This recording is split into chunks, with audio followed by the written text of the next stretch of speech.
On stage for like 2 seconds. I'm going to show some video clips because Gil Scott Heron, in my opinion, especially in our internet-fueled generation, was on the internet or doing stuff on the internet before almost anyone else. And then all of his stuff from his previous years have been put on the internet since he's passed. And so I'm just going to get straight to that. And then I'm going to do some things of how he influenced my Gil Scott Heron from The Revolution Will Not Be Televised. He's a spoken word performer who used jazz as an extension of his voice. He worked with Brian Jackson to combine music and lyric poetry, and they put that to music. He created new ways of thinking and performance, helping stage spoken word for the masses. You can look up a bunch of his previous performances online and just see that he was influenced by music, but at the same time he did a lot of like intersections with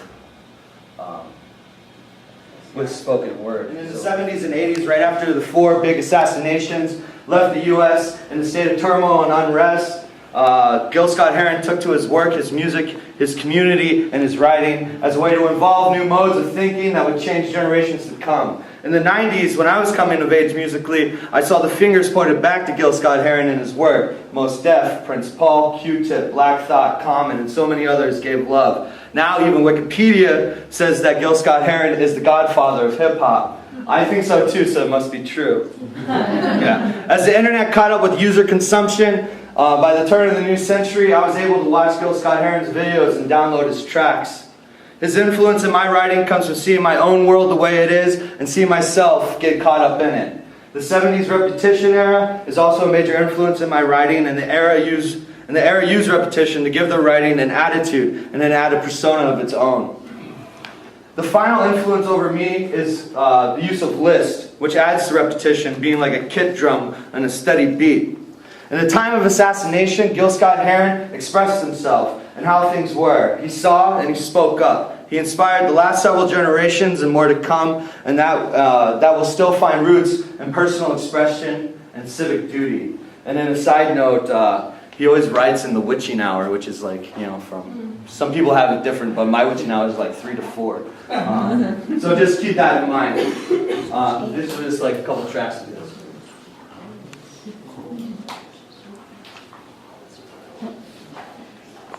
Televised in the 60s. Is it going to be televised in the 90s? Well, you know, the catchphrase, what that was all about, the revolution will not be televised, that was about the fact that the first change that takes place is in your mind. You have to change your mind before you change the way you live and the way you move. So when we said that the revolution will not be televised, we were saying that, like, that the thing is going to change people. It's something that no one will ever be able to capture on film. It will just be something that you see, and all of a sudden you realize, I'm on the wrong page, or I'm on the right page, and I'm on the wrong note. And I've got to get in sync with everyone else to understand what's happening in this country. But I think that the black Americans have been the only real die-hard Americans here, because we're the only ones who carried the process through the process. That everyone else has sort of like skipped stages. We're the ones who marched, we're the ones who carried the Bible, we're the ones who carried the flag, we're the ones who tried to go through the bush. And being born American didn't seem to matter. Because we were born Americans, but we still had to fight for what we were looking for. And we still had to go through those channels and those processes. So there's like 3 videos that pop up right Another one? Yeah. A A lot of people may well see this particular gentleman as someone who makes an appearance either in a supporting or non-supporting role in many of the poems that I do.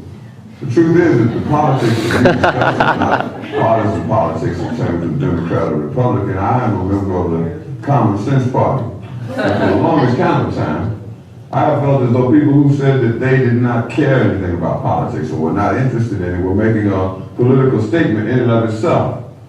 The new poetry that evolved in our society concerned the fact that folks wanted to use both words that people could understand as well as talk about ideas that people could understand. One such poem, at least an early poem of ours that went in that direction, concerned the fact that millions and millions of dollars are continually sent into outer space while we continue to face the same problems here on the ground.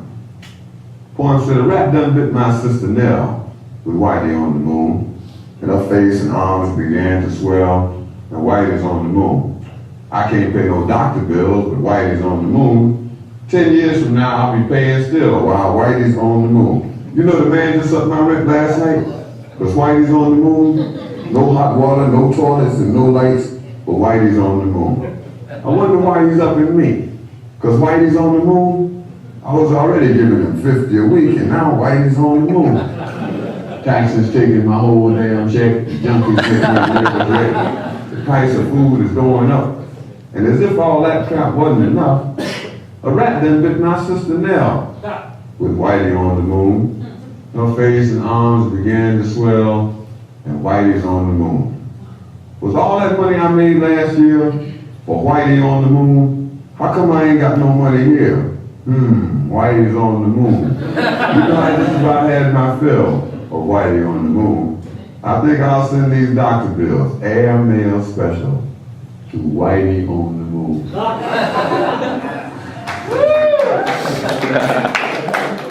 Yes. So there might be an advertisement. It's because Facebook is the way it is, right? Oh, skip that shit. Long ago the clock watched midnight away, bringing the dawn, bringing the dawn, bringing the dawn. Oh God, I must be dreaming. Time to get up again and time to start up again. Pulling on my socks now. Should have been asleep when I was sitting there drinking beer and trying to start another letter to you. Don't know how many times I did right again last night. Should have been asleep when I turned the stack of records over and over so I wouldn't be up by myself. Where did the night go? Should go to sleep now and say, fuck a job and money because I spend it all on online paper and can't get past. Dear baby, how are you? Brush my teeth and shave. Look outside. Sky is dark. Think it may rain. Where did you? Where did you? Where did you?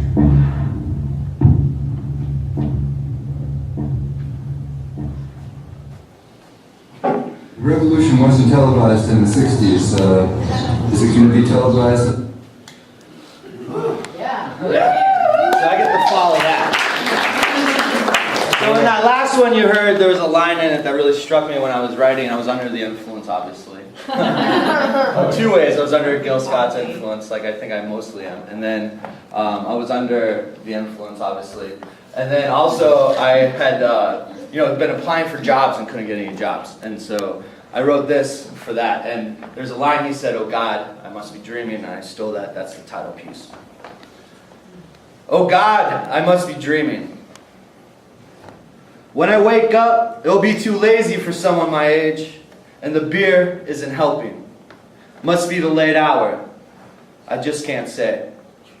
Must be the fact that I seem not to care as much as I used to. I'll tell you where my pride went.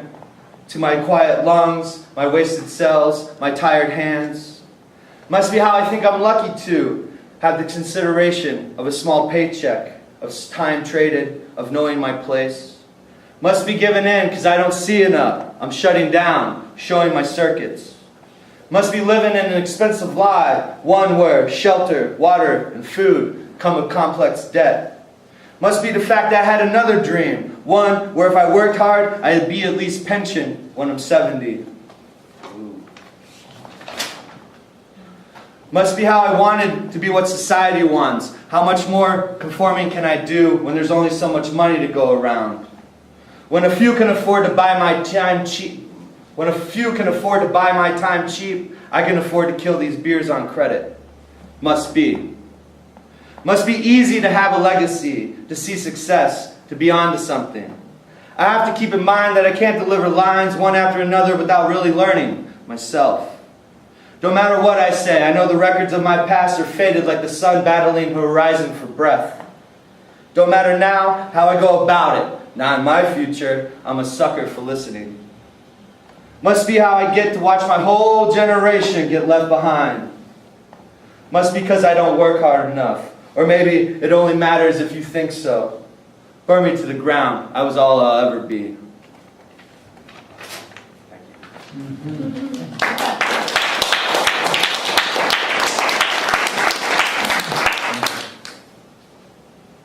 So we're on, Gil Scott Heron died May 27, 2011. So we're pretty close to that day. On that day, I woke up really hungover and checked my Facebook wall, and everyone had posted that he died. I wrote this in response. For Gil Scott Heron, on the day you died, treading forever, I woke up feeling a buzz that left me soon. I know the devil can't hold me. I held myself last night around a bottle, around a lake, around a toilet. The morning I don't wake up Gil, I hope someone places a nice vodka for the coroners. Let them know as my last that the devil I knew didn't have no sticks to cool her flesh or my four-course singularity.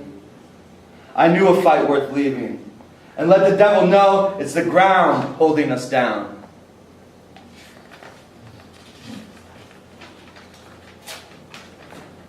And then so for my last piece, I read this one actually at Quiet Lightning like a year and some change ago. And I've never read it since, and I never read it before that time either. And so I really wanted to read it again because I feel like when I was writing this, I was listening to a lot of Gil and a lot of Gertrude Stein, and then I was reading Howe. And so this came out of it. Wrench and Crank. 4. I'll be the first to fill blood with nanos, little beasts of burden regulating heart and iris, wagers of medicators, checking email updates to watch my progress. Night after day, uploading bit after bit of their data, my marrow rejuvenated. 3. Generations past lost their best to madness, while ours go to RPGs and IEDs. Without distinct psychosis or the antipode, watch the waste of scroll tickers, let fledgling economers allow bubble after bubble to burst with the care of a 4-year-old blowing soapy water in their parents' backyard. 2. If my so-called naughties hanker at expense, let them crave demeanor. Let them float on numbers. Let them cave into arms. Let them ease into asses, pussies, and full eyes. If I live until madness, outlive detonations, how can I check into anything with no moment to drown, lock in trucks, and smile? If you get lost on vino, the sulfates attacking cells bombarding your mind's shores, how can I, if I am not the best to be remembered by? 1. Till my wake, my rigor mortis state, let me crave mess. Let me evolve to machine. Let me catch on. Let me be a sigh before the round becomes smoke from a barrel. If my gen finds recourse, they'll give that madness an ecocentric phrase, yelling into a conic-sized box of a panic room seized at all sides. If my madness stocks shelves, sorts letters, drives drunk, meters assortments of anything, stitches up collagen scars, peas in parks, alleys, backyards, puddles where I rest. If my madness persuades, digs, scrapes, tapers, fucks freaks, cuts lines and skins, straps on and sucks out, consoles needy nymphs without happy places, hides years of photos and shoeboxes with undeveloped film, with blood caked in nails, hairs, streaks out my nose, eyes, mouth. If my madness can caress the skin of anyone, let them kettle energy. Let them arch their waist. Let them explode on city buses, park benches, stairwells, vacant lots, rooftops, leaning against chain links, inside bathroom stalls, basement storage rooms, vehicle annexes, under sheets, starlights, skylights, into the watchful eyes of towel-yielding onlookers. If my madness becomes too much, I await my wake. Thank you. Yeah.